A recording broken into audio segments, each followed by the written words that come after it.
Hi guys, Andy here. Just to do a quick note before we kick off with this week's Moonbase 2, as we had some technical issues, as in my MP3 Skype recorder, which records both me and Mikey as our safety backup net, did not record, and unfortunately for Mikey, technology betrayed him. It kicked him off the ledge and said, I will be king, or there can only be one king, whatever Scar says, I can't remember, as his laptop decided to use his laptop microphone over his actually good microphone, so his quality is going to be on the lower end of good, shall we say. But hopefully you'll still enjoy the content of the episode, and hopefully this won't happen again. At least if it does, it won't happen for a while. So, anyway, hope you enjoy the show, guys, and once again, apologies for the audio. Welcome to Moonbase 2.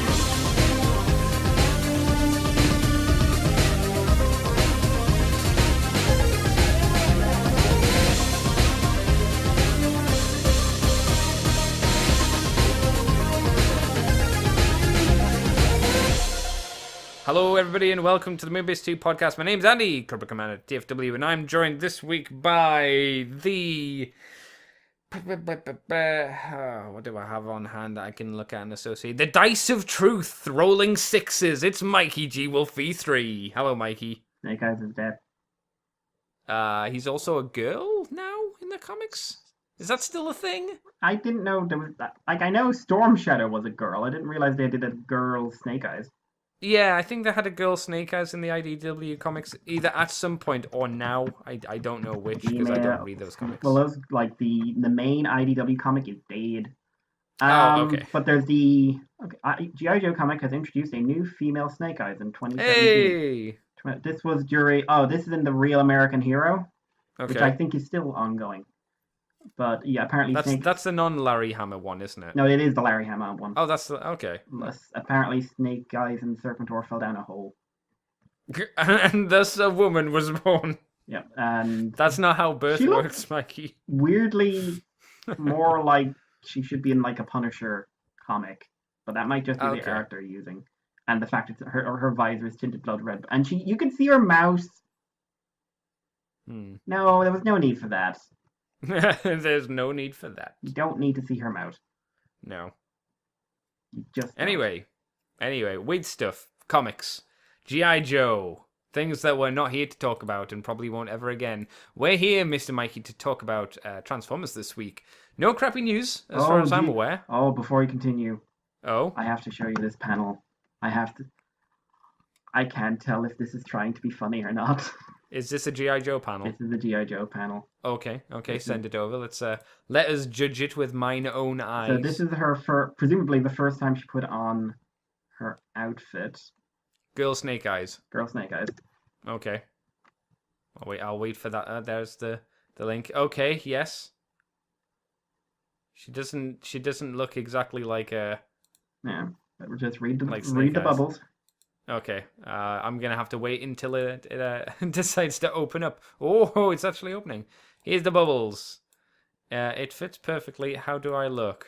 Is it... Oh, wow. Is it kawaii? Is it kawaii? Wow. I don't think she's Japanese. I really hope she's not, because that would make it really bad. Especially Maybe for a she comic. Is. I don't know. What's her name? Is she saying it ironically, or is she saying it ironically? Don't know. What's her name?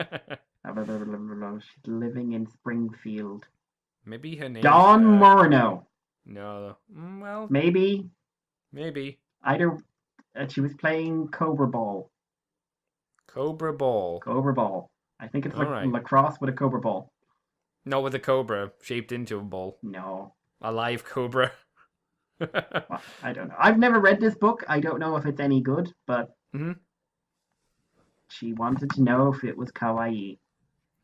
No, it's not cute. The red visor's a bit... Apparently, yeah, does she have toys?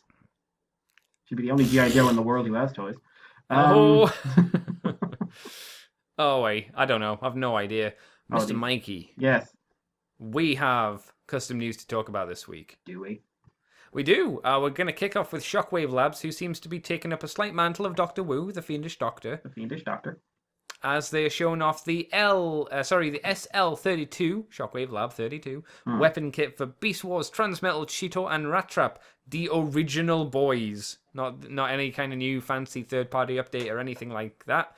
These are weapons for them back in the old school oldie ones, and they're basically the gun that Rat Trap never actually got for his toy, the Shogun, like machine gun thing. Yeah. It's not painted. It might get painted later, but it's just one color. It was a repaint of his original gun. Was it? In the show. In the model. show. Yeah. Okay. Oh yeah. There's a picture of it. Yeah.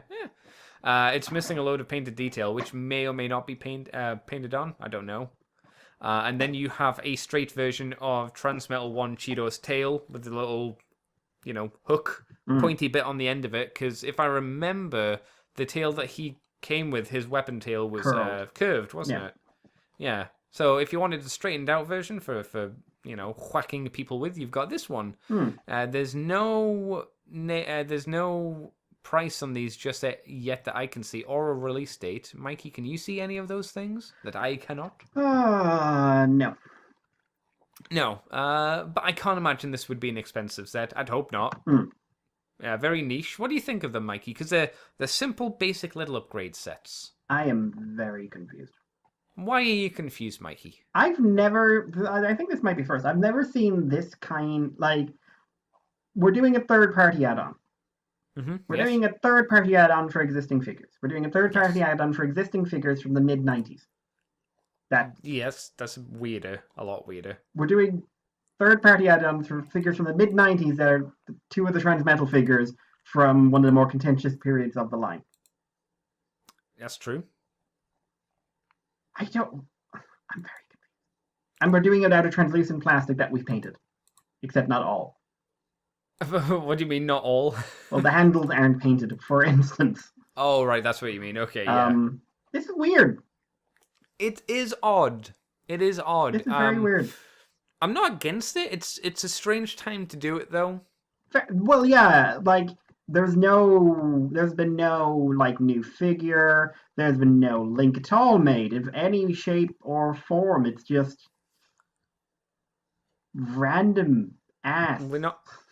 We're not even in the period of here are a load of third-party companies doing upgrade kits for things. We kind of passed that years and years ago. Not that I'm, not against this at all. It's just strangely timed, or it feels strangely timed. But what do you think of the actual products themselves, Mikey? I don't like the fact they're made out of translucent. No, that's I'm hoping that will be changed. Yeah, I just don't see why you wouldn't make them out of just normal plastic. Yeah. But yeah, and Lady Snake Eyes is Hispanic American. So she is a Hispanic woman in America saying the word kawaii in a sentence. Yay. This weapon is kind of highlighting to me the fact that Cheetor just basically had a weapon that was designed for removing eyes. That's a vicious-looking little bit of kit when you actually think about it. Yeah. I'm assuming these might be some shapeways thing that they've decided to put into production plastic, maybe. But yeah, maybe these were test plastic, like you say, either 3D printed or shapeways, and then they're going to make decent quality versions of them. Yeah. Perhaps. It's just so random and weird.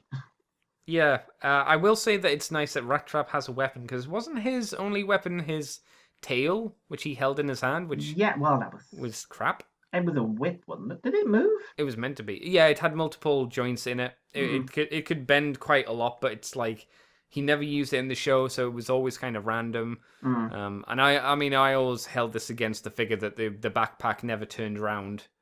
So the wheels were behind his head, like in the goddamn show. And I don't see why that wasn't a thing. That was probably a thing that they took out in the toy later on for whatever reason. But he never had the gun for the toy, which I think was a bummer. So it's nice to see he has it. The Cheetor thing was never... I was never that impressed with it, because it's just a straightened out tail. And didn't he use more of his mouth gun? Well, that was his hands together. That was the thing in Beast Wars. When the show got the designs for the characters, they didn't realize that the toy designers had gone all melee weapons. None of the Transmetals from that era have melee weapons of any kind. And that was obviously a problem in the show, because they can't show Cheetor hacking someone to death Oh, that attitude. So they had to come up with really inventive ways of giving them weapons. Mhm. So like Cheetor had his like cheetah head guns. Optimus like had that mid transformation thing that you could put his maces on and turn into a cannon.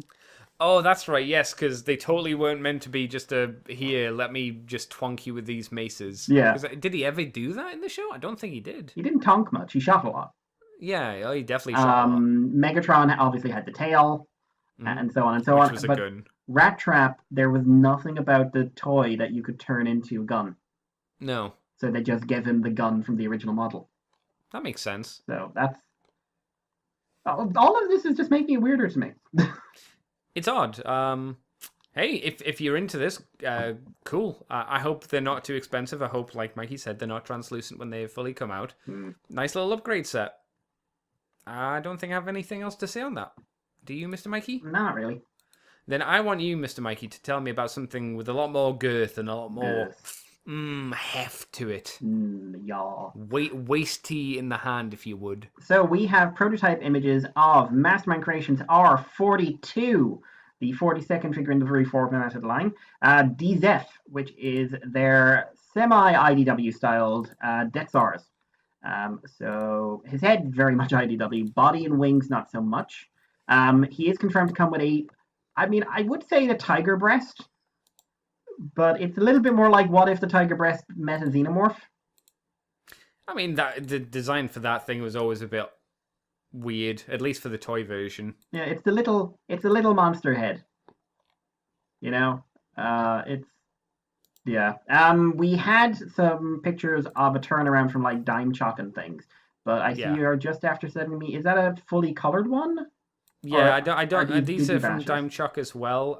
Okay, cool. All it says on the Dime Chalk reports on Twitter as Dime_Chalk is MMC R-42 D-Zef, and then in brackets not final colors. Okay, cool. That means they're color test types. Yeah. But yeah, so I'm just gonna bring those up, and then we'll have a quick look. But while I'm doing that, you've seen them already, Andy. What's your thoughts? He don't look bad. He looks pretty good. My one, it's not really a complaint, but my one that's a shame is they've given him a sword, which is technically a much cooler weapon. But I would have liked him to have his shitty gun mace thing. Yeah, there would be that. Also, there was just scrolling down. I've been looking for other pictures of it. Like Jet Power Revive Prime. Well, his trailer turns into an SR-71. Yeah. I want to see that fully colored, and then we'll talk about it then. But yeah, he's got fairly normal weapons. But he looks pretty good. He looks very good. Hey Hasbro. That is what could have been if people voted the correct way? I mean, it wouldn't have been this, but no. But y'all fucked up. Yeah. I've been saying it for some time, but I want to emphasize this. Y'all fucked up. MMC, they didn't fuck up. No, they're doing the dude, and it like his Doom chicken is very nice. Yeah, it doesn't look stupid, which is always a worry. It's more dinosaur version of Gigan. Is that right? Yeah, Do you agree with basically. that? Like they've gone for a toy accurate tail, which I would normally complain about, but I actually really like it here because it adds to the threatening doof. But no, he looks pretty. He's pretty good. Yeah, very good. I can't think of a flaw or something I want to bitch about. Oh, don't worry. It'll come when you get him and he's just nothing but either spikes or he's brittle and he just explodes into pieces. But if he takes my blood, he can have it. That's true. I mean, I don't know about you, Mikey. How interested would you be in owning this guy? Because I will say that I think from the prototype images when he's not colored, he looks good, but he doesn't have the same hoof to him as the colored versions of him do, even though they're not the final colors. The final colors make him look, or the non-final colors make him look really poppy and vibrant and interesting, and all of the shapes are a lot more in your face than they were when they're not colored. Yeah, I think basically the prototypes are just losing a lot of the detail. Yeah. So I think this is just a case where once you can see what's in the toy, it looks pretty good. Yeah. Would you get one if you could? I could be convinced. How much are we assuming he Oh, might be? he'll Are we be- thinking Tarn prices are more Do you than know Tarn? what? I think more than Tarn, because if he's not bigger than Tarn, I'll be surprised. Yeah, I mean, it's always hard to tell because we've got no way to Hmm. size comparison him. But How much was Tarn? $120? And is he the same height as the Megatron that they did for Yeah, IDW? but obviously, I think Megatron is on the same price bracket, but he's got the two robot mode thing to make up his Yeah. price difference. Of course. Yeah. And I think Dezarus was taller than Megatron It's hard to and remember. Tarn, right? We never I think in the only times we can definitely say they were standing next to each other, they weren't drawn by Alex, so scale was kind of an issue. Right. So I don't really know. Because Alex, whenever send us a tweet. Who's meant to be taller? Yeah, Alex, do that. Because I remember when Alex drew them, they were rarely, if ever, in a stand next to each other full profile kind of thing. Okay. Because the one thing I can remember really well of them next to each other is, he's in dragon mode and he's floating above him, Right. just behind Tarn. So I'm really not sure what their scale is meant to be. So. Looks good though. Oh yeah, no, looks good. Any indication in release date or potential release date? No, it's pretty much early days yet. Fair enough. Fair enough. I mean, that's. I'm looking forward to seeing what it be and how it do. Well, And if it do the D and if it does the B, you know. Shall I move us on, Mikey? Yeah, dude. Mikey. Yes. There will be coming from 3A, that company that still. Do you remember back in the day when there was all this controversy around 3A and its designer? Vaguely. Yeah, Why I was can't there- remember his name, but I remember people weren't happy with him, and I can't remember why. Is it be- I remember is he it did because- a shitty Zaku design. Is it? Yeah. Oh, yeah. Because That's he did a terrible. Zaku, but he did it his original take on it. Yeah, And I it don't think was- that was the reason why people hated him. But I think people hated him before that as well. I don't know, but I know that some people complained about the paint work he did. But I know with the Zaku pissed people off because people had liked the original stuff he'd done, Right. and they wanted him to do this version of it. He just wanted we wanted Zaku in this build quality, and he said, "No, I don't like the Zaku. I'm going to redesign it." And people got Yeah. pissed. I remember that now. Oh dear. So if anyone can tell us the history of that, please do. Yeah, go for it. Yeah. Well, I guess, Mr. Mikey, we should move on to another bit of news. Yes. You didn't actually tell us what the news was, Andy. All right. You just said Well, I'm not 3A. gonna- That guy everyone hated. Well, that was a piece of news. There was a news story that said everybody hated the 3A guy. I saved it. Yeah. No, what this is it's the Last Night Megatron premium scale collectible figure by, of course, 3A. The figure is going to be 19 inches in height. It will have 70 points of articulation and will have no dimensions for transformation and no positions for transformation. So it's the worst thing. Shit. Yeah. Pre-orders for the item are expected to be on the 2nd of October, so that'll be Tuesday. No, yes. Yeah. No. Yes. Is it the 1st tomorrow? Yes. Oh, it is. I was right first time. Woo! I hadn't looked at the calendar. Haha, go brain. It was a guess, to be fair, though. I get it. There's no specific price point for it as of yet, but obviously on Tuesday, when the pre-order goes up, one might assume that the price for this will go up. One would hope. Yes. There's not any specific shots of the accessories. We have basically 2 images of him in the same pose. It looks like he's got a sword on his back and his fusion cannon on one arm. But I wouldn't like to speculate too hard on what he will and will not come with. But Mikey, how do you think Megatron's turned out? Do you like posable action figures, I do. unlike a lot of people? I think it looks pretty good. Looks pretty solid, to be honest. Obviously, we're just getting an almost statuesque picture, so we'll need to see him moving and stuff for. I think that's why I didn't have it originally in the story, because I assumed looking at it, it just looked like a statue to my simple eyes. He does have less articulation than their Optimus. How many points did Prime have? I'm just looking now. Optimus has, because they redid him recently with some tweaks for last night. He had 99 points. Bumblebee had 78, Wow. so Megatron technically has the least. He is officially the worst toy they're ever released. Hang on. 98 points of articulation, and we're going down to 70. Okay. I don't know why, but I would replace that with 17 No. points of articulation. I was like, 17 points, and then we're doing 90 before. Jesus. Madness. He's Okay, got that's a not neck quite as swivel. horrendous. No ball joint. No, no waist joint. He's No got ankle fingers. joints. None of those. He's got fingers. Yes, fingers, knees, and toes. Yeah, he looks neat. I think we can assume easily that his face will probably open up, or he'll have a different head accessory. Yes. I think that's a fairly easy guess to make. Mm. Nothing else on this, Mr. Mikey? Not that there's a lot to talk about. No, it's wait and see kind of thing. It's Do probably you think he'll be a similar price to the Prime? I suspect he will be, yes, because How much was the Prime? $400? about that, $450. Yeah, something like that. Mm. So he'll be around that range, so be prepared if you like your money. Don't say Action Masters. It's not funny anymore. Isn't it? No, it's not. I think it would. I think it would be if they did one of these in the color scheme of an Action Master. I think it would then be funny, and then I would also I would admire them for being so bold. Only if they did Scream. No, I'm okay with the Bruticus because that was a weird color combination, purple and pink, True. and red and blue. What about And there was some green. Double Punch? Oh, he was cool. The yeah, weird Scorponok thing. he was probably like him and Scream were the most 90s of color schemes because they were so garish, and then the other two were more boring. Yeah. Because what was it? Wind? Was it just Windmill?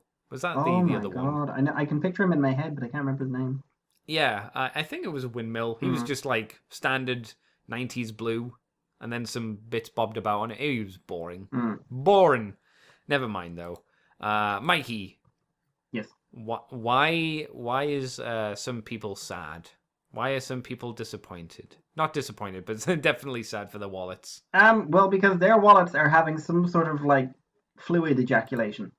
Oh my! And they're ruining the floor underneath, and with it goes your cash. Because, hey Andy, remember Transformers Legends?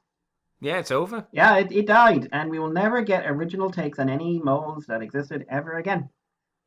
Yep. Ever That's again. what we told. That's what you told us, Hasbro.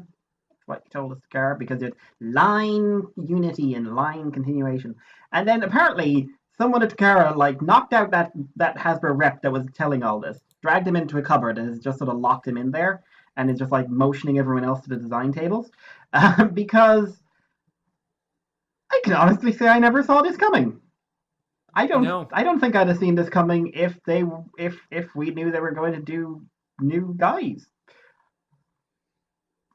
So, at the, where was it? It was the 58 All Japan Hobby Model Show, which I need to check to see if there's any weird Figmas or anything after coming out of that. I do love finding weird Figmas. They had a prototype of an upcoming Transformers figure. Or should I say 3 upcoming Transformers figures. These are Titan's Return figures, extensive to the point of someone had to tell me what these were, or else I wouldn't have gotten it. Extensive retools of existing molds, specifically Misfire, Twin Twist, and Overlord.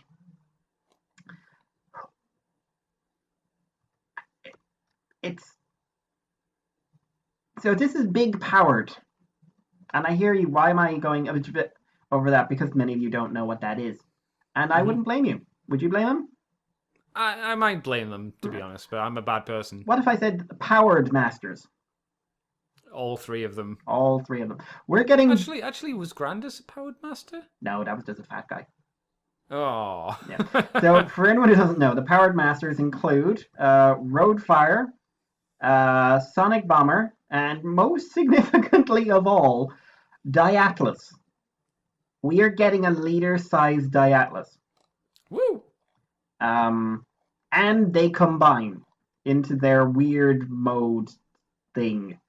The Overlord mold for Dai Atlus is a genius move because it can probably assume at least half of his forms. Yeah. But yeah, I mean, we just got prototypes. Like, we can see there's a lot of retooling to the point of I wouldn't have known these were excuse me, these were the same molds. But Andy, what's just what? Just what?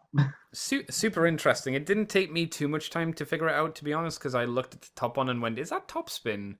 And then I looked at the bottom and I saw how the arms went, and I originally thought the bottom one was going to be the blur mold, because I looked at the front shape of that and thought, "Oh, that might be blur," and then I had a look on the forums and someone said trigger happier that mold, and I was like, "Oh, this is great. This is really interesting." Again, good stuff. Japan. Yeah. I'm interested to see how extensive the remolding goes. And how different they're going to be in terms of their looks. Like, especially for Dai Atlus, are they going to have it so that the legs never detach from the figure? Or are they going to still have it where they still detach into the top half and the bottom half, but they're meant to still be stuck together, if you know what I mean? Yeah. I have no idea. Obviously, they'll have enough things remolded into it so that all of these things can connect together in a solid way so they don't fall apart. So that's pretty interesting. And this is technically still classed as an EX figure, so it's going to be a Takara Mall exclusive. I think is fair and safe to imagine. I think right? it's fair and safe. The most important question though is, Mikey, Sakamoto. I would be amazed if there wasn't a Sakamoto with this. I would be disgusted if there wasn't. like if you're gonna exclude a Sakamoto from anything and you exclude it from this, you are scum. Wrong. Of the worst kind. They're just wrong. Oh man, this is gonna be weird.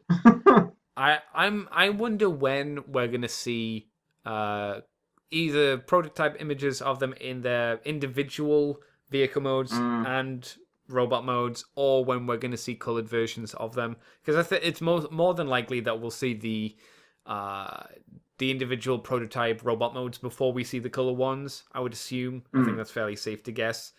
Just when, and how much? Because this is a leader figure and 2 deluxes. Yeah.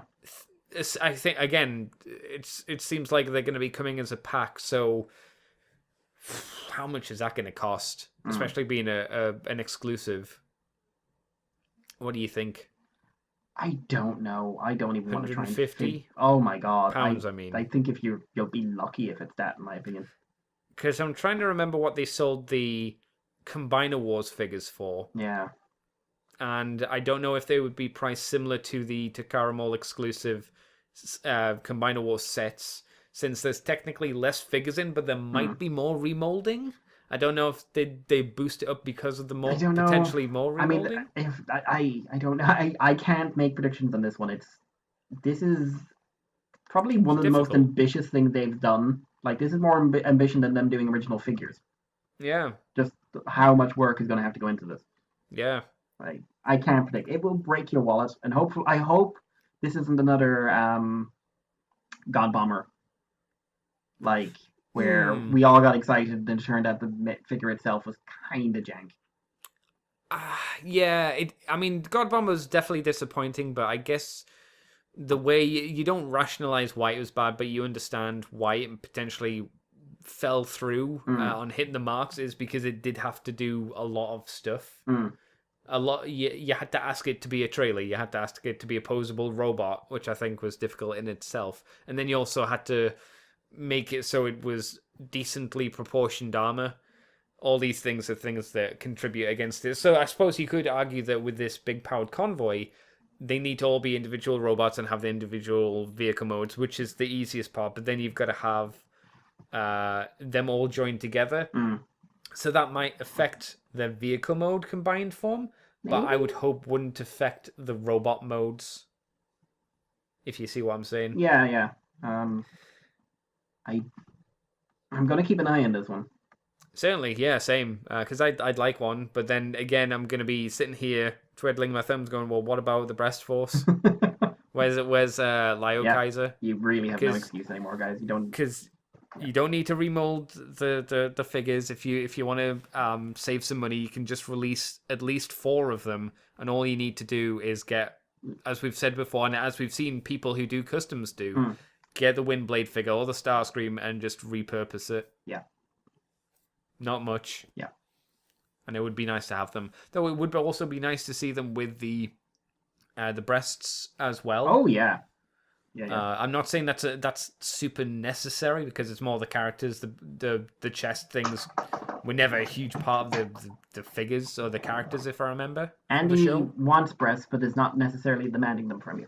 Exactly. They're a appreciated asset, but not necessary. That's terrible. Limited exposure. Limited exposure. No, it's interesting stuff. Looking forward to seeing what happens in the future. Do you want to take the next one as well, since it's kind of connected? Yeah, this is the LG of the EXs. This is a prequel comic for the upcoming Blue Big Convoy Primal Vanguard guy, whose character I believe is still kind of up there. So the art is by someone I'm not familiar with, Shin Sasaki, and colors by Yasukuni Kazumasa, if I'm pronouncing that right. Kind of got this like Now Tsushima vibe to it, but not quite. Now Tsushima. What did he do? All the like weird, crazy Japanese mangas that went on for years before Sakamoto. Oh, okay. Yeah, I mean that would probably be a safe choice. He also did an issue of Toller One. Yeah, he did the Revolution issue. Which one? The Talala one, the Windblade one. Oh, okay, right. The one where she ends up strung up in a dodgy position. Oh, I remember that one.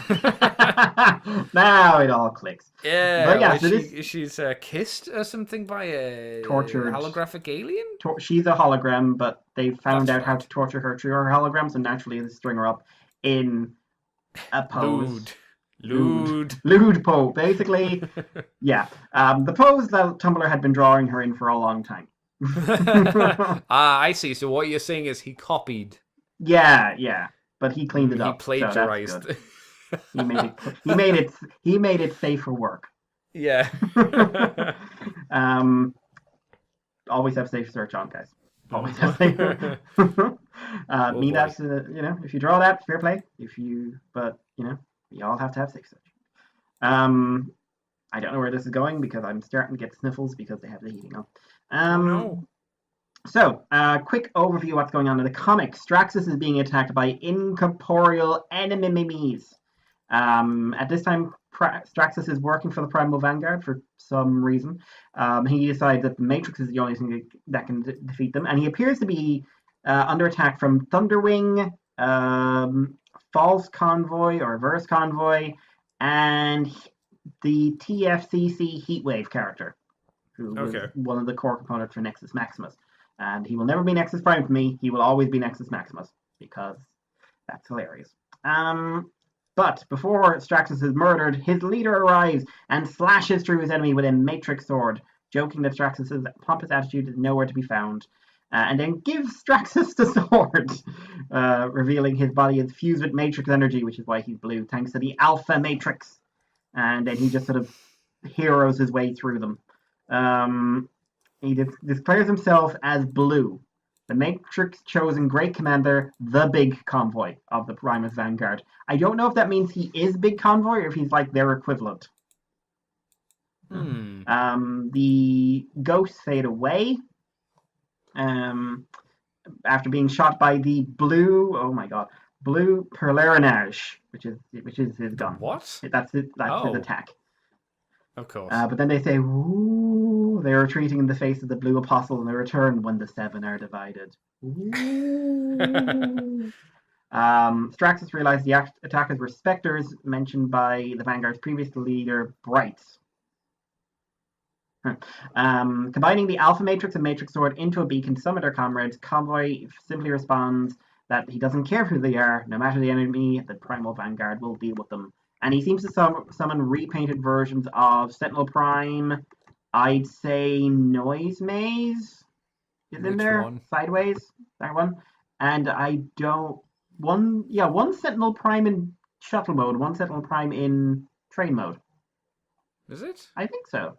I mean, he's got the train mode feat, but I don't think he's in train mode. Maybe. I think they're all in the jet forms, but I think he's got his train mode feat. Oh yeah. Oh yeah. Ah, I see what I see. Maybe these are all meant to just be the same mold, but in like different Yeah, colors to represent the primes maybe, or or maybe whatever the Sentinel is. maybe they're just literally ships, Maybe, which could be. would be a nice change. Sure. I think this looks really well done. Yeah. Uh, Yeah, it looks good. It makes the toy not look boring yeah, like in my eyes. but it's almost like this thing has different shades. But you Yeah, a know, lot. Yeah, a lot of different tones of blue to it. yeah, like the toy's got what, two? But like Yeah. there's very good color work on this, and Hmm. yeah, there's some proportional stuff. But like some of these panels look like they're very much based on how things were framed in some of the. I think not the big comic, the Beast Wars Neo opening, Right. like where he's pulling back the gun to fire. That's in the opening. That seems in the opening. Like even that angle and everything else. But I think this is cool. I Hmm. look forward to a fuller version, and hopefully it will have crazy weirdness in it. But I think this will be more on the inverted commas serious story side. You mean anime cool? And cool. Anime cool. Yeah, take my magic sword. Why? I got a gun. But yeah, I don't have anything else to add to that. Andy? I think an issue I have is there's a lot of blue used in this issue, Yes. and not just because it's about Big Blue Convoy. A lot of the backgrounds are blue. All of his effects are blue. He's with Straxus, who's blue. Two of the ghosts are blue. Yeah, I think there's maybe it would have been nice to have some different colors in there as well. Like maybe he doesn't fire a blue beam. Mm. Maybe he fires a different colored beam. I'm no color expert, but it just felt oppressively blue to me. Not in the feelings way, but just like that. I'm I did sad like now. yeah, I did like the fact as well that he used his side missiles as weird pickaxe double-handed things. That was kind of neat. I can't. Can that figure hold his missiles? I can't remember. I don't remember. I've never owned one. I've handled one, but I've never owned one. No, well, you'll have the opportunity to get a blue one if you want. Mm. Well said, Mikey. No, that's about it. Really, that's all I've got. It's all right. It's no Sakamoto, but it looks fun enough. It's all right. Yeah, it's just I think it's neat, and I look forward to more. Andy, take us on. I guess it feels a bit more standard Yeah. rather than the Sakamoto ones, which were a bit more weird slice of life fun, which we don't really get.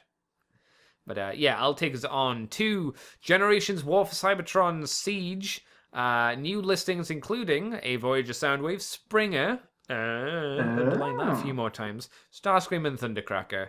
I wonder if Thundercracker will be a remold of Starscream or just repaint. Is it funny? My takeaway from this is we still don't have any sign of a Skywarp in a main line. Really? Yeah. What do you mean? I can't remember the last time Skywarp was a main release. No, that can't be true. Think about it.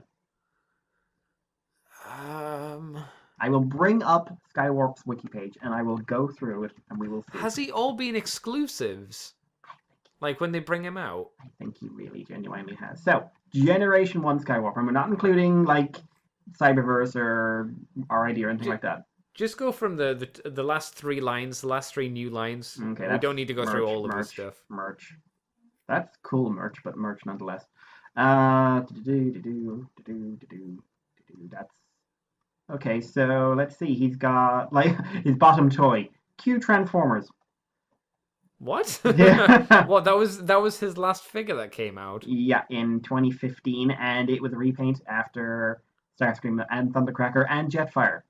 You're shitting me. So his last toy, Skywarp's last toy to come out, was in 2015. Did you say? 2015, almost to the day. That's almost mad. Yeah. Before that, we had Hell Warp.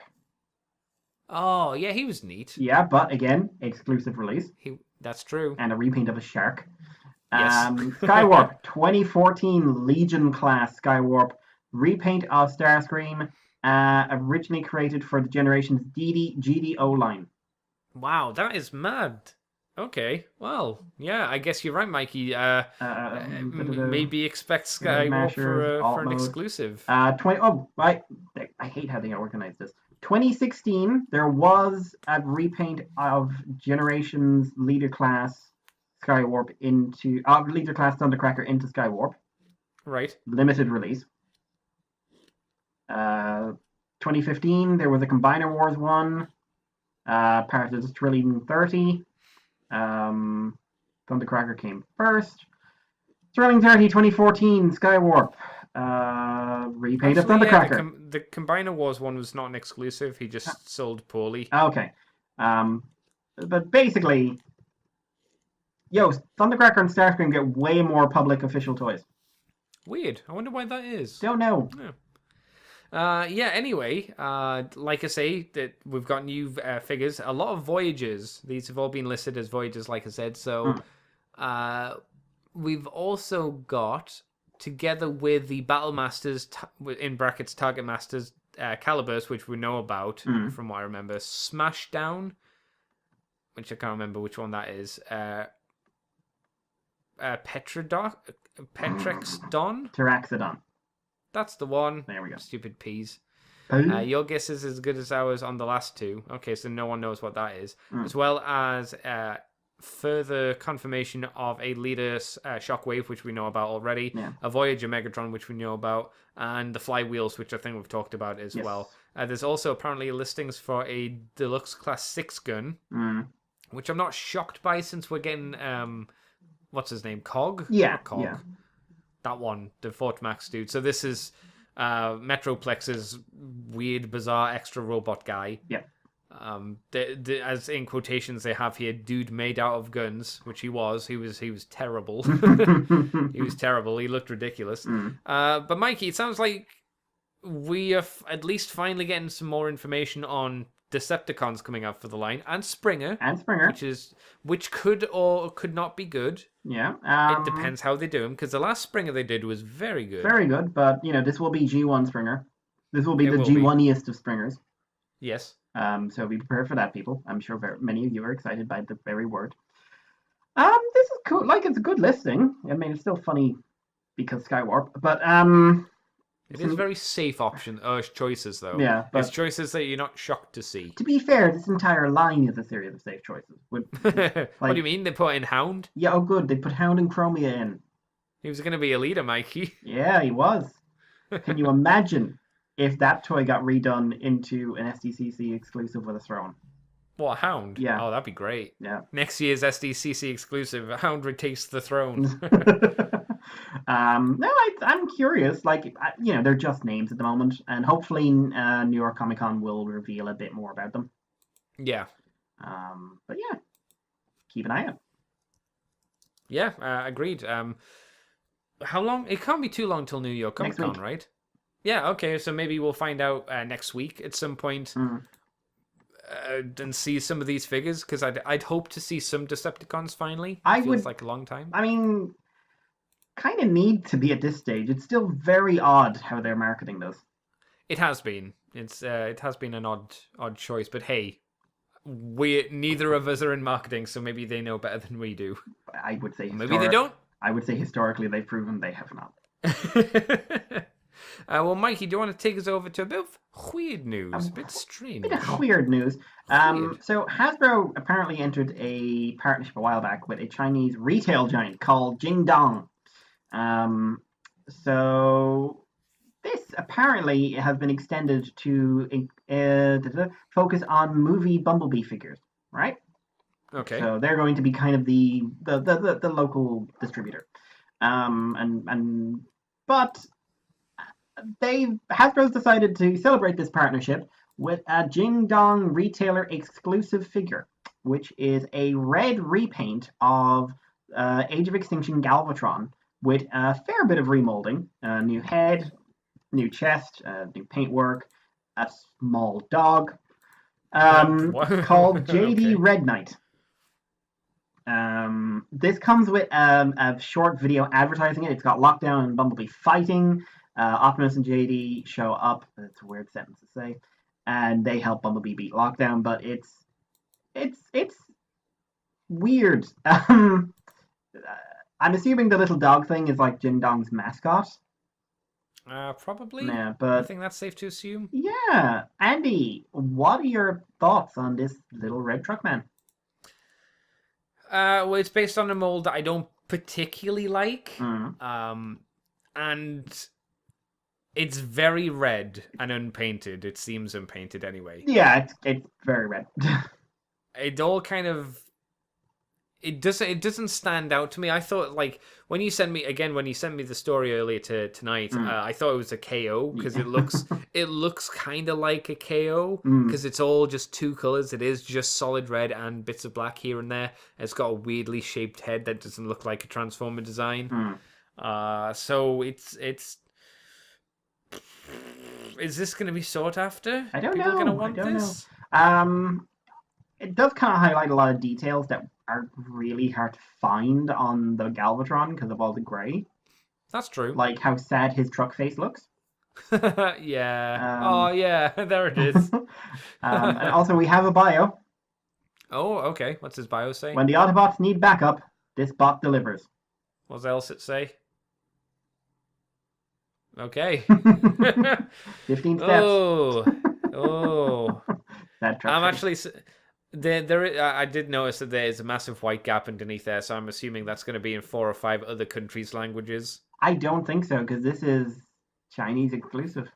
Oh, well, So it'll then be in that's 2 different languages. weird. Yeah. Mandarin and the... Oh, I'm going to sound horribly racist, but I don't know what the other language... Cantonese? Cantonese, thank you. Woo. I'm not... You know dinosaurs, I know languages. No, you don't. That's a lie, I don't. No, nothing. Nothing. I'm enjoying reading the words JD Red Knight upside down. Okay, that's a strange pleasure to take in life, but take it where you Or can. inverted, I should say, not upside down. But, well, I don't know, this thing is weird. I want to see more of it. I like on the box it just says in tiny writing, fantasy scene. do you remember the petrol thing that Transformers got in with and made a really terrible petrol station Transformer that did nothing? Yeah. It's better than that. Yeah, by considerable margin because it's it's a toy. It's not slightly above the low bar. It's like you say, it's actually a toy. I still it's actually kind a of thing. want that little guy. No, you don't. I do.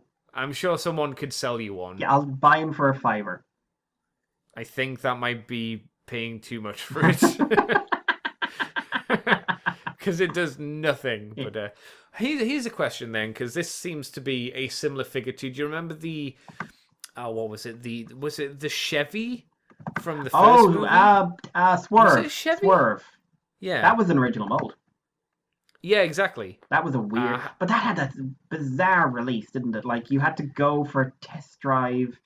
Of a specific car that it was based on. And then they give you the toy. Yeah, so it was hard to come by for the longest time, and then someone just sold pallets of them. Yeah, because they had them. Yeah, because it's a VO Swerve. That was his name, but it was just so bizarre.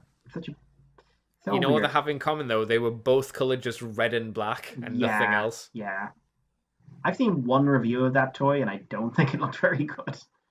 I thought people like Chris Evangelist thought it was okay. Was that me misremembering the past? Probably not, but I mean, is he a discerning individual? Oh, I think you were going for the better word beforehand with disturbed. But yeah, a little bit. I mean, he is from Canada, man.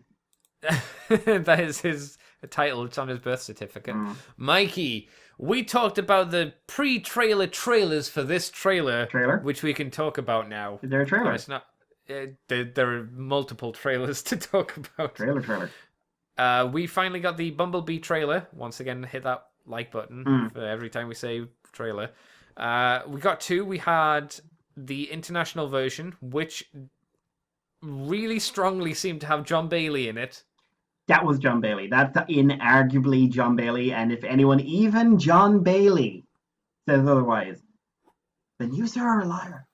Unless someone was doing a really good impression of John Bailey doing an impression of Peter Cullen. I like that's like proper, like it's that's down the rabbit hole. That is. Oh, that's conspiracy level theory shit. That's lizard people running the government kind of shit. Lizard people dating you and then implanting tiny lizard people in you. Listen to this week's Mysterious Universe, kids, if you haven't. Holy crap. I haven't listened to Mysterious Universe for a while. I need to get back to that. It's still good. Oh, I'm sure. I've no doubt about that at all. My takeaway is I'm never getting one of those Apple Watches. Oh, okay. I thought you were gonna. I thought you were actually gonna say let lizards implant their children in me. So you No. didn't say that. So it's good to know that you've got that as an option for the future. Open mind and all that. But Mikey, the trailers for Bumblebee. Bumblebee. What did you think? 'Cause, on Monday, while I was editing the podcast to put it up last week, I saw the internet explode with a large white wave of passion and joy. Were you surfing that wave, or were you engulfed by it, just getting swept along, going, "Oh God, it's so sticky and warm"?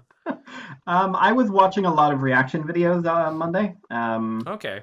And watching the same moment trigger the same reaction in, like, I specifically went for non-Transformers people because I don't care what we think. To be blunt. You heard it, listeners. We are a bad audience to try and judge whether or not this was a good trailer. We are more invested than the average person. Just a tad. Yeah. And there was just one moment where you saw the same expression on everyone's face, usually followed by the words,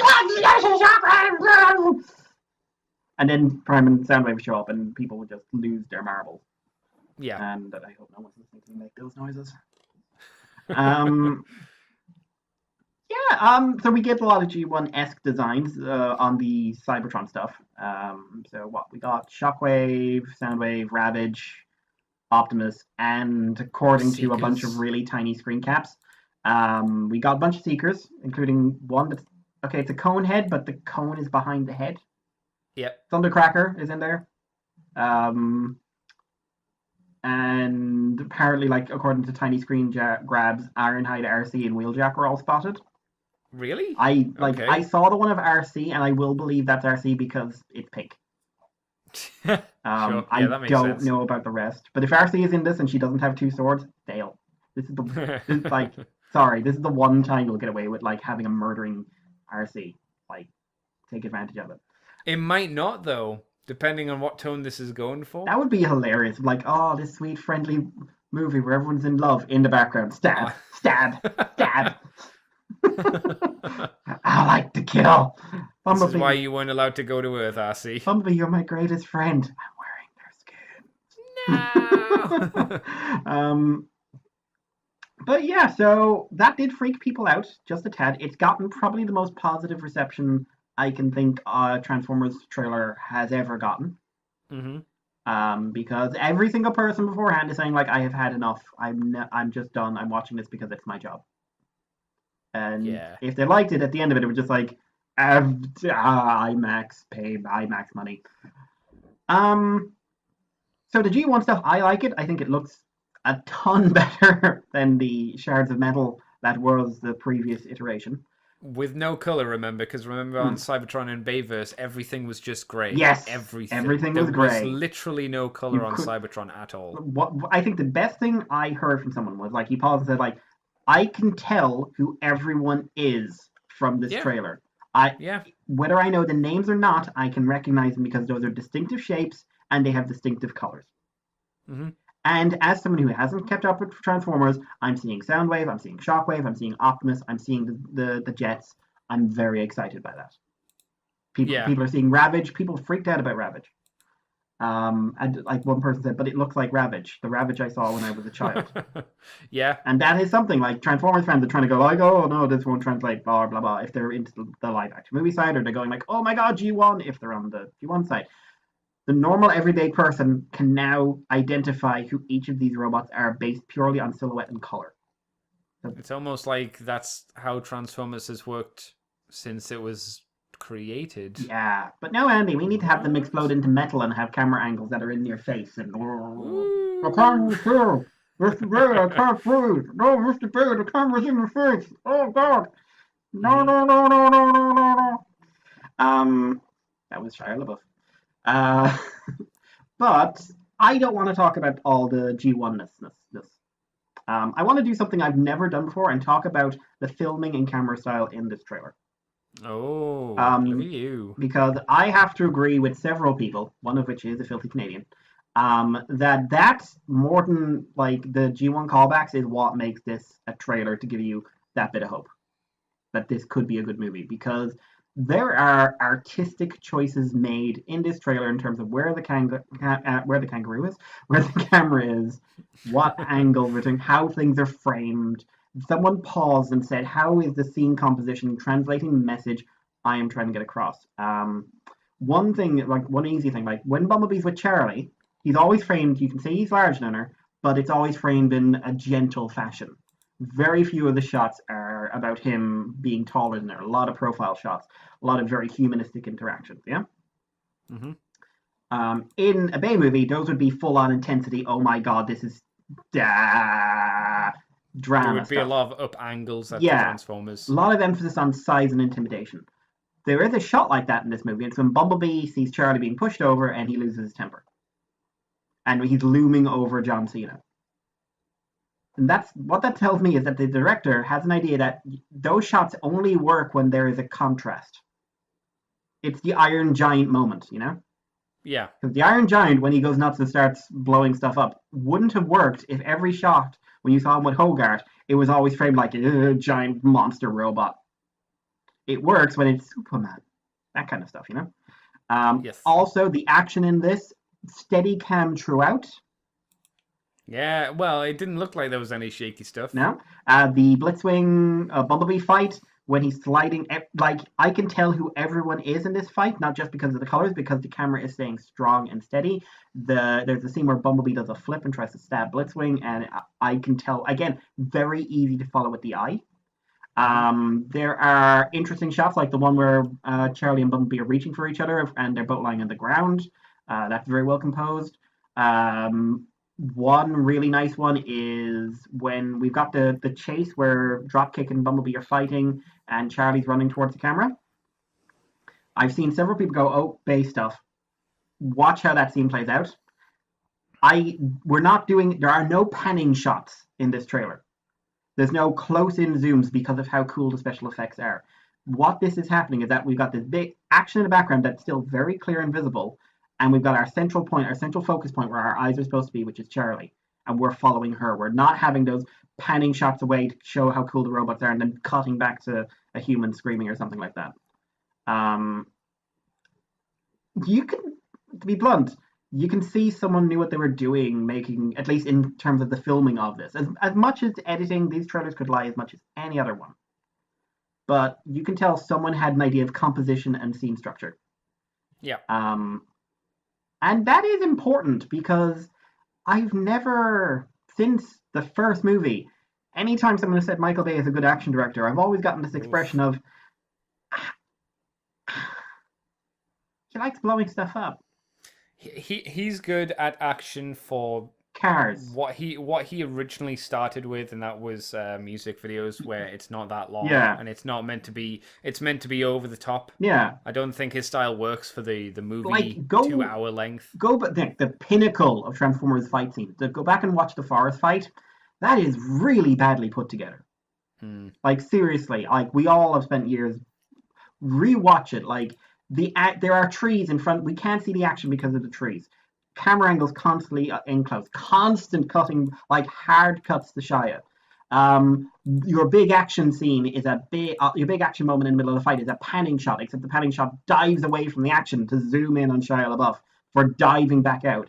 Everyone's mostly the same kind of color frame, so unless you know what to look for, you're getting lost. Loads of close-up angles and faces and things like that. No pullback shots. Like Travis Knight knows what he's doing in terms of scene composition. Who knew? Who knew the guy behind Cube on the Two Strings could work a camera? And other good movies. And other good movies. He has been involved in a lot of good movies. He's only directed one, but he has been he has done a lot of work in them. We also get to see Shatter and Dropkick. We get to see they are confirmed now as triple changers. Because why land when you can drive? Yeah. And Shatter talks, and a lot of people were like, is that a girl? Sounded like it. It was, yes, like Shatter. Apparently Shatter is officially based off of Nightbird as well, according to an interview. Really? Yeah. Oh. Like Dropkick got some visual tricks from Megatron, but Shatter is lifted from Nightbird because apparently Travis Knight's daughter liked an episode she was in. You mean the one episode that she's in? Unless she meant the Sakamoto comic where she falls over and is the worst ninja ever. Your daughter is too young to be reading those, Mr. Knight. She is. But should be a good daughter for doing that. You should be reading those. She should not. But I like Shadow's voice a lot, and we hear Dropkick's voice as well, and that's nice and intimidating. And his face flashes green when he talks. Yeah, I'll be honest. I think this will be a decent movie. And I know what I'm setting myself up for saying that. I'm not saying it like this will be the best Transformers movie, because that's not an achievement. Because they're all terrible. The best one you think is the best one is still terrible. Oh, yeah. 2007 is terrible. 2009 is terrible. 2011 is terrible. 14, terrible. 16, terrible. 17, I don't know what year it came out. It was terrible. You don't think it is. And you want to tell yourself it's not. And you want to tell yourself that this was a good movie or a good popcorn film. Just like, no, it wasn't. It had a decent soundtrack. They're just all bad films. Objectively terrible. You can love a bad film. You can marry a bad film. You can have wonderful children with a bad film, but it's still a bad film. And that's okay. Not judging anyone for liking any kind of movie. But it is what it is. I think this could be decent. And I think it has a fair shot of being decent. And I think if this does serve as a jumping off point for a new series of movies, maybe a couple of, like, follow this mold and do character movies for a while and then do an Avengers style crossover, I think that would be a good way of basically dragging the Transformers movies into the superhero age. I would say as long as you don't go overboard with making single movies. Yeah, as long as we don't have like 17 like blah blah movie, blah blah movie up until today. Because I think Transformers doesn't have the staying power that Marvel does. It doesn't have the breadth of characters that you could do individual movies for that people would want to go and see. Like, as Transformer fans, we would, but I don't think the individual public would care that much. I don't think they care now because it's broken them. No, but even a good Bumblebee movie comes out, they would only want to see, like, if there was an Optimus Prime movie, okay. If there was a Soundwave movie, but on the same but apart from outside of that, but you could say that about Marvel. Like, you could say that's a mistake DC made. But you could say that about Marvel, and then Marvel did a bunch of movies about guys no one's ever heard of. It's true, and they did well, because I think as long as the movies are well constructed, you can do a film about anyone. You can. I just don't. It's not Suicide Squad. I don't feel that Transformers potentially has that in it. It doesn't have. I think it certainly has the character roster for it. It does. Like, and I think that's the thing. Like, if this film can be decent, and at least put faith in people, like, we can do a few more of these movies and maybe they'll be good. Mm-hmm. And if you build up that goodwill with 2 or 3 decent movies, I honestly think you could do it. But that's the thing. You have so much baggage on these films. Yeah. That's the thing that kills it for me. And, like, the Christmas release thing is not in its favor because it's running up against at least a couple of other films. It was running up against Battle Angel Alita, but that got moved to February. Oh, really? Which was a bit of a surprise. I don't know. Like, I'm just brainstorming, but, like, I think if this fails, it will probably fail despite the best efforts of the people involved, not because of their efforts, which is kind of what was wrong with every other movie. Yeah, so, anyway, makes sense. That's me rambling. I mean, do you have anything you want to say in it? I enjoyed it for what it was. I wasn't swept away by anything. I'm still I'm tentatively optimistic as I usually tend to be. But like you said, they use good angles, and it did feel like an actual movie from the things that we did see. But I'm still not putting a lot of hope or faith in it because I don't trust trailers anymore. Too many times trailers have sold an idea of a movie and it's never turned out to be that. Far too often that's been the case. But it was a decent trailer at the very least, and it seems to have ignited some passion and excitement in the wider normal verse, being people, and that can only be a good thing for the franchise as long as the movie doesn't fucking suck. Yeah. Like, I think the worst 2 things that could happen is if it's just a mediocre film or if it sucks. It needs to be good or better to kind of help the Transformers brand dig itself up from the mire again. But I did like the bits of comedy in there, you know, Bumblebee sitting on the chair and it just collapsing. And there were a lot of very cute moments in there, which, you know, I'm sure everybody awed at. And I was like, okay, here we go. But luckily, none of them felt like Bumblebee's a dog. Yeah. Which I really appreciated. None of them were... Like him patting the sand off of her head. That's not something a dog would do. I don't feel anyway. The closest dog thing that he did was hide behind the rock, Yeah. which was Like, still quite cute, but nice. I mean, there's nothing in there that makes you feel like she owns him, Yes, yeah. which is kind of something Shia had a problem with. In fact, I think the real Shia he was a LaBeouf. slave master. Yeah, I think the real Shia LaBeouf has that problem. But interesting thing, like the international trailer shows he's got a memory wipe. Yes, a la Weird. Cyberverse, oddly enough. Yeah, odd coincidence that. Yeah. Any suspicions about why we suddenly have a memory loss Bumblebee that can half talk, half not? I guess that helps with interactions with a human, because it's not like he can give her all of the answers straight away. They need to learn it together, kind of thing. And then it's a bit of a mystery for everybody, rather than her going like, "So where do you come from?" And then he's like, "I come from Cybertron. We fight a war against the evil Decepticons who want to come to Earth to take your energon," etc., etc. Yeah. Exposition. Where if do you you haven't come done from? like this, Okay. I think the way that they're going to be doing this is when they need to do the exposition stuff, it won't be just here's an exposition speech. Yeah. It will be based into the story of Bumblebee regaining his memory. It'll be those flashbacks. Oh yeah. I mean his little hologram going off of Prime will John probably Bailey. set something off. Of John Bailey. Just like this horrific two-headed monster of John Bailey and Peter Cullen's heads off this hologram. No. They're just saying that they're just speaking at the same time. Oh, that'd be nightmarish. Oh dear. Yeah. I don't know. Like, we still don't know who Rebecca is. No, I was going to bring that up as well. Who is Rebecca? If anyone would like to tell us who Rebecca is, we'd love to know. Mikey especially. Who is she?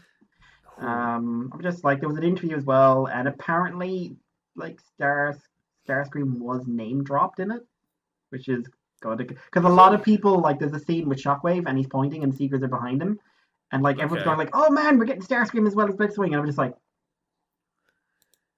well, if you are, it's just going to be in the past. Yeah, and also that's the memory. Clearly the same design as Blitzwing, like down to the color scheme. I do worry how much people are excited by the scenes that might only last 10 minutes max. I'd prefer if they were 10 minutes, I'd be shocked. But I would be as well. I think they're being used well for a trailer, and I think they are being used incredibly well for a trailer. But my worry is, are people going in expecting just that, or do they realize that that's only like a super minor part of the movie? And like when you see Shockwave, that's probably it. You might that's see probably like, it. Maybe he'll talk, maybe he won't. I can't tell you, but I can tell you that he probably won't have much to say, and you'll probably hear a lot more from Shatter and Dropkick. Yeah. And again, we could be wrong. Yeah. We could be wrong, like, but could be Shockwave's the main villain working behind the scenes for all we know. Sure. For all we know, Megatron is going to have a big role in this. After 5 movies, I'd kind of like him to take a movie off. But who knows? Like, it's weird. It's weird trying to judge this whole thing because we have such a bias. Oh, totally. Yeah. Like, on every level, we are biased. And, like, on every level, like, the public is very biased towards these films. And they're right to be. And I really hope that doesn't end up hurting this movie, which does at least seem to have a bit of soul to it. Yeah. But that's all of our news, Mr. Mikey. It was. Unless you've got anything else. Nout, I believe is the technical term. Nout. All right then. So, what have you been up to this week? What's Mikey done for fun? Fuck all, to be honest.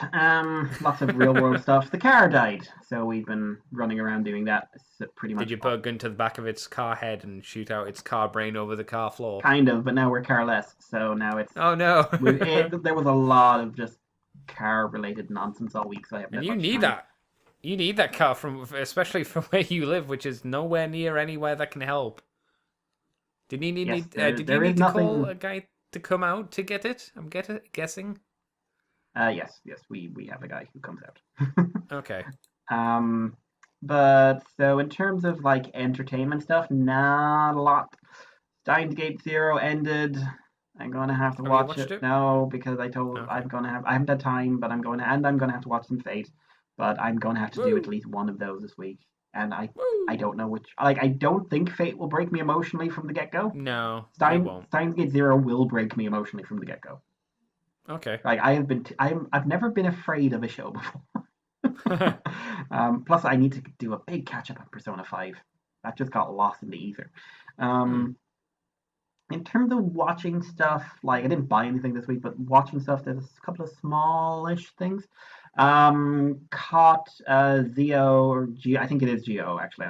Episode 4, which was the second half of the Exade episode, which opens with Exade kicking the shit out of Geo and Gates. Like, kind of like, just shows up, transforms, kicks the shit, and then this whole, like, another writer thing comes in and uses his powers. Okay. And I was just like, okay. Kind of wasn't expecting that because, again, going back to the old Decade reference, that would never have happened. Ever. That Decade got beaten in a fight by the previous writers. No, yeah. Because Decade was the bestest boy, Andy. He could never lose. Yeah.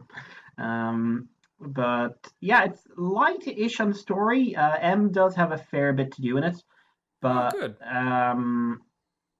Yeah, we get to see the Exade arms. They're really fun. I really like how they handle that. I'm also liking this thing where he, instead of doing everyone's catchphrase, he kind of does his own version of their catchphrase. Like, he's, instead of clear the game but no continues, it's I'll continue to play until I clear. Okay. Like something like that. But yeah, like some decent character stuff from Gates in this. Overall, I thought it was a big improvement over episode 3. Are you feeling happy about the show? Still early days. Still early. It's unless it's something like Build or Gaim or something that just did something very early on to make me go, ooh, hello. I am going to remain cautious until we're past basically until we're past the big toy hump. The thing is, I think we might be past that quicker than you might think. Really? Well, if I'm doing the count now, they're 4 episodes in, but they've already got 4 armors.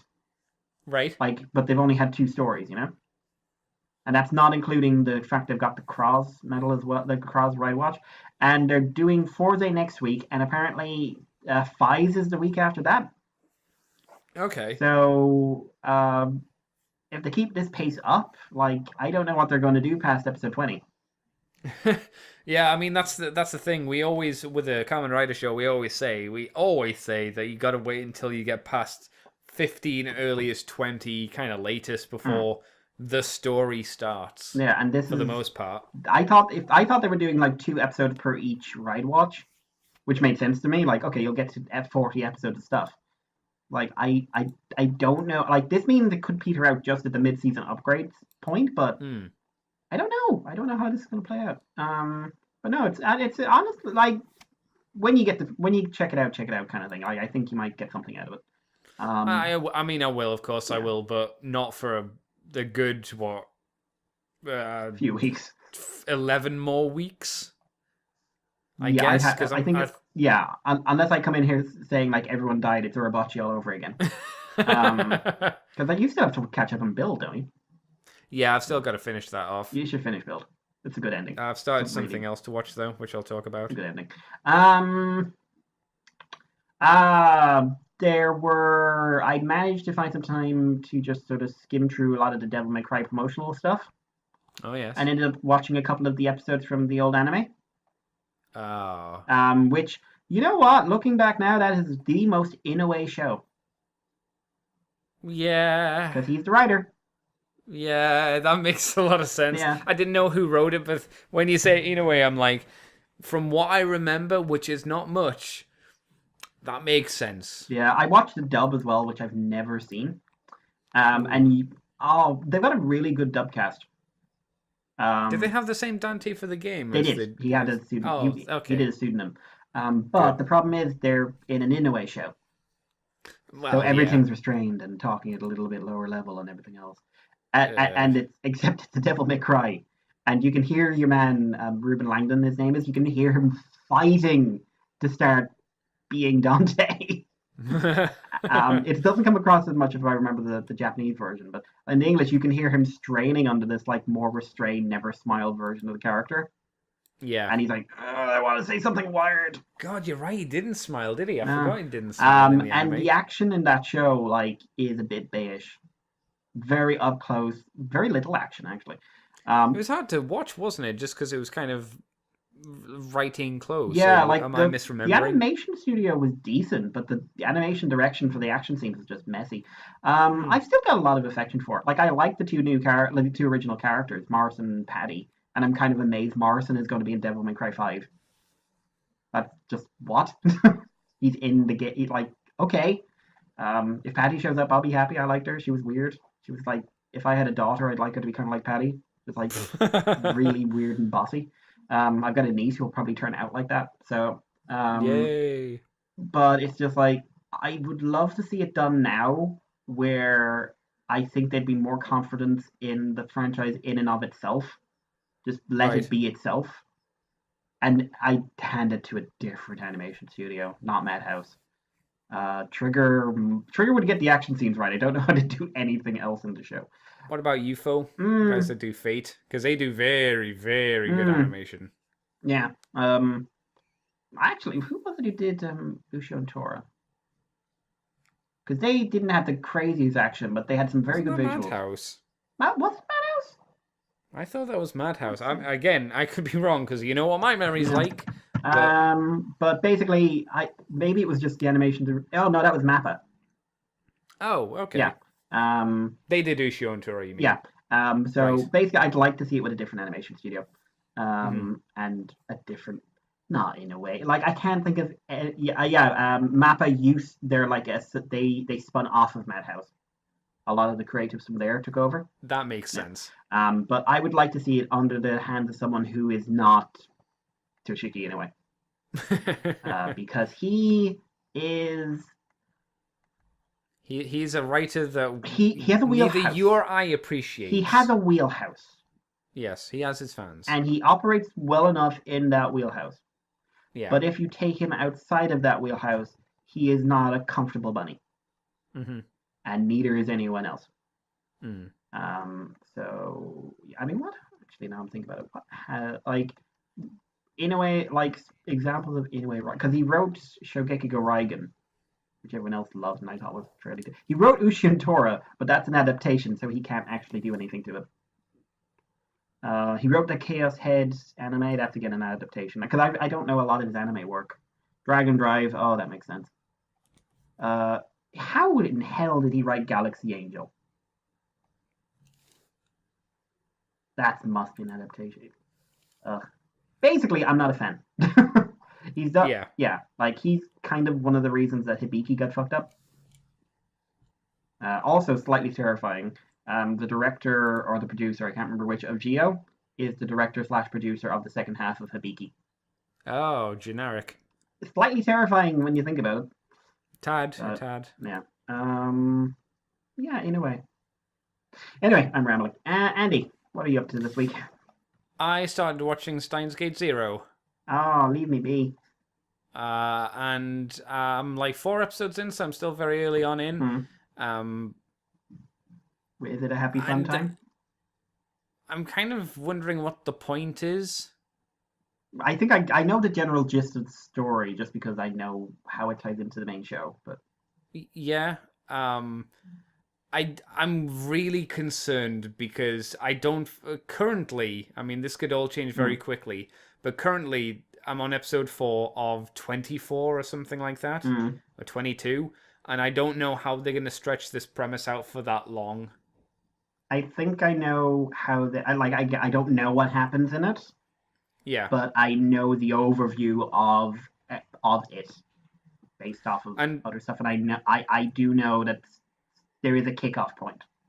And I mean, that was kind of the same for Steins Gate 1, though. It took a long time for it to get into interesting stuff, and maybe I just need to get through that hump again for Steins Gate 0. But there was a point where a gentleman looked at Ruka and said, "That's some tasty toddy," in, some words, and Okabe just kind of looks at him and goes, "That's a dude," and the scene goes silent for a bit. It's, "Oh, you work in this laboratory with a lot of hot ladies, and especially that one. That's a guy." Ooh, okay. Wasn't once. Everyone wants to have sex with him. Everybody wants a piece of Ruka. I was just like, in an alternate timeline, I did. Yep. All I had to do was get my mum to not eat meat. Yep. Was that it? Yeah, get her mom, get Ruka's mom to eat vegetables. That's right. I think it was, because that was just I'm not testing that. No. No. I mean, it still looks like Steins Gate. So it's like the kickoff point, waiting for that. Don't like the intro music at all. Don't like the intro visuals much. I think the original one was a lot more umphy, at least my style of music that I prefer. So I have that going against it. Do I have out else, viewing wise? No, I haven't seen anything else, but I have done other things. I saw my buddy Matt on Tuesday. We hung out, had fun, all that kind of malarkey. I edited the Moonbase Woo Woo, where me and him talked about wrestling events and going to WrestleMania together and other wrestling-esque things, which we might do more of if people who do the Patreon ask for it. I also saw him on Saturday, because it was his birthday recently, and we went to Durham Escape, where it's one of those escape rooms. Have you heard of them, Mikey? Yes, I have been in one. Oh, did you enjoy it? I had fun. There was a weird moment at the end where someone said they had a bit with a compass, and I figured it out. And then they had just they had like a little TV thing where they sent you messages. Yes. And this message just came up. That was very impressive. I was like, what? Nice. I didn't feel like I contributed that much, but apparently I did. I said to them all that they were just being kind to me and my lack of help. But it was quite fun. It was enjoyable. So I've been pressuring them now to be like, hey, we need to do the Crystal Maze version of that. Oh, God. Because I think that would be better. So yeah, I did that. So that was pretty fun. And I also bought this week a start collecting set of Necrons to do. So that should be fun. I like Necrons. They're basically Warhammer 40,000 version of the Terminators. In terms of the looks, at the very least. And I got some other stuff to turn the Citadel Games Workshop paints into airbrush paints using a mixture of airflow improver for my airbrush and distilled water, which means I can use the GW paints, which aren't meant to be used for that, and just use them for airbrushing, which will make things easier and faster. So that's neat. And I did some airbrushing today of some models, so I've been walking there as well. And that's all the fun stuff I've done for this week. So I guess that ends our show, Mr. Mikey. Where can people find you on the internet if you want them to? You can find me on Twitter as Irish Pillow, on YouTube as DWolfie3. And if you want to contact us here on the podcast, you can do it through various means. You can do it through our Patreon if you are a supporter. You can do it through our Twitter. The address is Moonbase2. And you can do it through our email address, which is themoonbase2@gmail.com. So if you got anything to tell us, please do. Especially about wrestling. We all want to know about wrestling. Wrestling. That's not wrestling. That's right. Andy, what about you? You can find me on Twitter and Tumblr, CCTFW, even though I'm not on Tumblr anymore. I'm so used to saying that. You can find me on YouTube as Corporate Commander TFW. You can find this podcast on the Moonbase 2 forums. We're on Twitter, we're on iTunes, we're on Facebook, we're on Libsyn. We are also on YouTube as Moonbase 2 Transformers Podcast. Yes, yeah, that's right. And you can head over to patreon.com/moonbase2, do $2 each month, get the extended versions of From the Files of Teletran 2. You also get Moonbase Woo Woo, which is exclusive to that, and you get any interviews that we do up early as well. And like Mikey said, you can send us messages that way as well, and I'll definitely get them because they always pop up in my emails. And you can find my nonsense and woo-woo on the ccbunker.weebly.com. Mr. Mikey, we're done for this week. I think I'm getting one of those heat colds where someone has the heating on, your nose is all stuffy.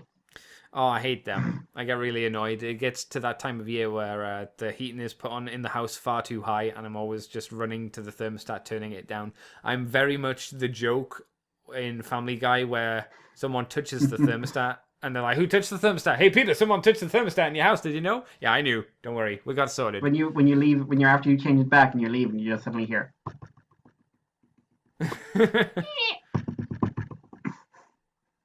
Motherfucker.